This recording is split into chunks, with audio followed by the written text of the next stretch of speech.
nervous system that consists of central nervous system and the peripheral nervous system. CNS includes your brain and spinal cord, and the peripheral nervous system includes your cranial and spinal nerves.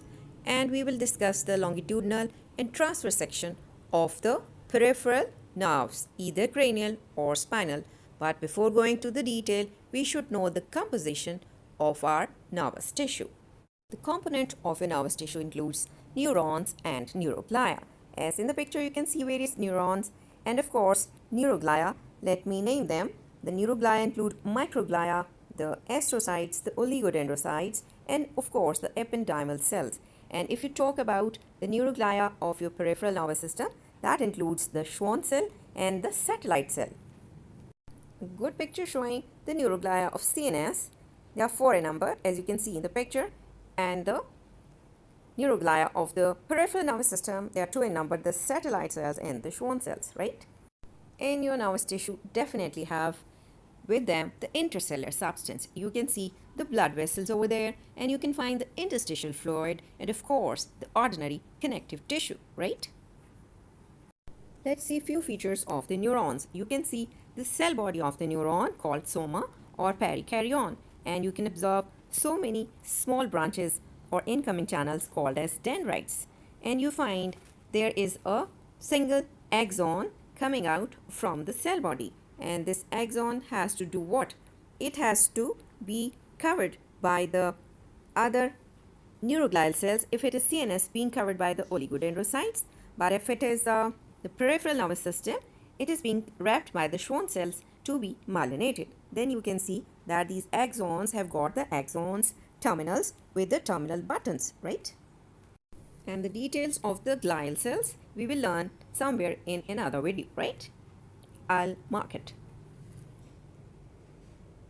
Now in this picture you can see the cross-sectional view of a peripheral nerve and is being wrapped by a purple color layer that is called as epineurium, means around the outermost peripheral nerve layer, right? It consists of what? Having the dense irregular connective tissue, and you can see that so many blood vessels are running through it, or you can call it the neurovascular bundle or vasa nervosum you address here.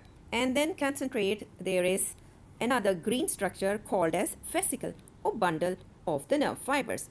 This is being covered by another specialized connective tissue layer called as perineurium, and this is almost 1 or more cell thick, and it depends upon the diameter of your peripheral nerves. And we know that it has got the contractility ability due to the actin filament.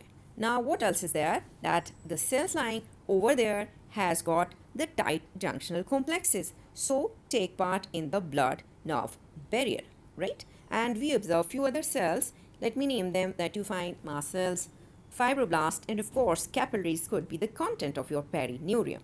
Now concentrate on this reddish color, the individual nerve that is being covered by this red color covering called as endoneurium, that is holding inside the single nerve fiber. Now this endoneurium is what? It is consisting of loose connective tissue in it, right? And well laden with the collagen and reticular fibers. They run parallel and around the nerve fibers. And of course, when we see the histological view, we come across that they are having Schwann cells in it, and few fibroblasts in the connective tissue are placed over there. And what else we can see? That almost 90% Schwann cells lie there, and 10% are the other endothelial muscles or fibroblasts being a part of it. Now concentrate the yellow color axon being wrapped by the myelin sheath, and you can observe various node of Ranvier in between them, right? Okay, another schematic cross-sectional view in which we will learn that there are the connective tissue components and the nerve components. So on the left side you see the connective tissue layers, or the most outer layer, let me mark it, is the superficially placed epineurium, right? And when it enters deeply, you call it as deeper part of the epineurium. Then you can see the green color, that is the perineurium around a vesicle or a bundle of nerve fibers. Then you get, there is endoneurium, which is around an individual axon or nerve fiber, right? And intervening structure, you can find the artery and the vein. Now concentrate on the right side of this picture. Let me mark that it has got nerve element in it. Yeah, see, you can see various nerve fibers. Then you find the nerve vesicle and then the whole complete diameter showing the peripheral nerve. And if you concentrate that smaller part, you can find the central axon or nerve fiber and is covered by the myelin sheath being formed, secreted by the Schwann cells, right? Now see, actually the peripheral nerve cross section. In cross section, what you get superficial epinuria, you get in between the vesicle, there is a little bit deeper epinuria. Then you find the individual enclosed bundle by the perineurium. And if you concentrate, the most interior that is being wrapped by the endoneurium. And this endoneurium is, you can find here, these are the endoneurial covering around individual axon fibers. Another diagram that make you more clear that where lies the epineurium, and the central orangish around the bundle is the perineurium, and individual endoneurium is also there around individual nerve fiber, right? You can see the Schwann cell holding them to be meant for giving them myelination. Okay, you can see the longitudinal section of the nerve. On its very outer side, well laden with the adipose tissue and the blood vessels in it, is the epineurium, right? Because it is covering the whole peripheral nerve. Then you can find the individual vesicle being wrapped by the perineurium, right? You can see the darker eosinophilic lines called the perineurium. And then you can find that within the vesicle, the individual running these fibers are the axons, right? And being covered by the endoneurium. This is how you see the LS of the peripheral nerve, and intervening blood vessels could be a part of it. And if you concentrate these bluish dotted cells lying there, they are, let me mark them, they could be the Schwann cells. And you find what else, that other variety of the cell in the endoneurium could be fibroblast or fibrocytes, right? Now the schematic cross-sectional view of the peripheral nerve. You can see two bundles right here and being covered. Let me mark that these are the perineurium. This is another perineurium around the vesicle. Number one vesicle, and this is another one. And you can see the individual axons being wrapped by the endoneurium. And what else? These are the Schwann cells, and you can find the fibroblast intervening as well, right? Another important thing, there is a word written neurokeratin network of dissolved myelin. Self-explanatory term that axons and its peripheral area is not taking any stain, because the neurokeratin network, it is not taking color because it is made up of lipid content and the protein content, the 90% and the 10 to 20% respectively. And when they get dissolved, only the neurokeratin is being shown here as a network, right?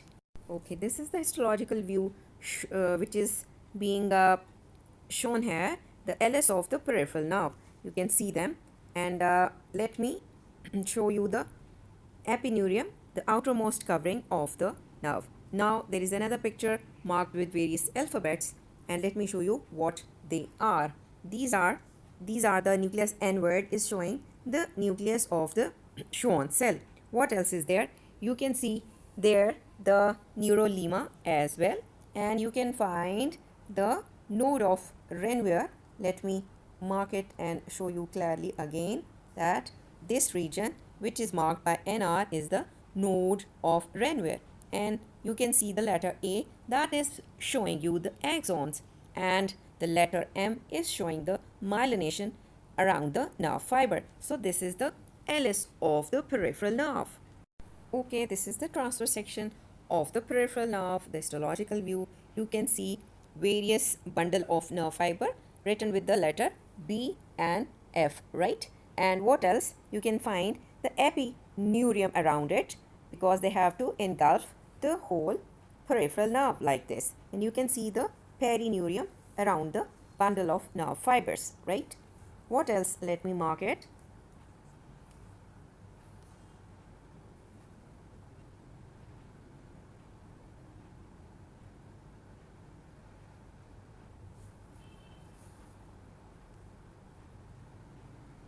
Okay, another view, the transverse section, you can find the epineurium along with its connective tissue and the cells. Then you get the another perineurium. Let me mark. This is epineurium. This one is perineurium, right? And you can see the individual axons over there. Here lies a capillary. Can you see that? And these are the place where you can find another nerve fibers, right? This is a word you can find, right? This is how you will learn the transverse section of the nerve. Another diagram showing the endoneurium and the LS of the nerve in showing the node of Renwier, right? And this is the Mallory trichome stain. You can find the LS of the nerve here. And there is another important picture in which you can see the neuron and you can see the synapse being formed by it. Let me show you in its larger view that you get the terminal region of this axons, and you find the presynaptic neuronal area, the synaptic cleft, and there is another neuron showing the postsynaptic region. And what else you see? You can see the voltage gated channel for the ion exchange, and there lie the neurotransmitter molecules within the granular region, and you can find the ion receptors present over there. This is how the nerve conduction takes place through one neuron towards the other that has got the ability to generate the action potential. This is an electron microscopic picture of the axon, right? You can see that there lies the axon being covered by the axolemma and of course the myelin sheath, the darker color, and you find it's the external lamina or external covering, and you can get the whitish area which is labeled as endoneurium filled with the collagen, right? So you also have the concept that how the transverse section of a nerve fiber appears in the electron microscope.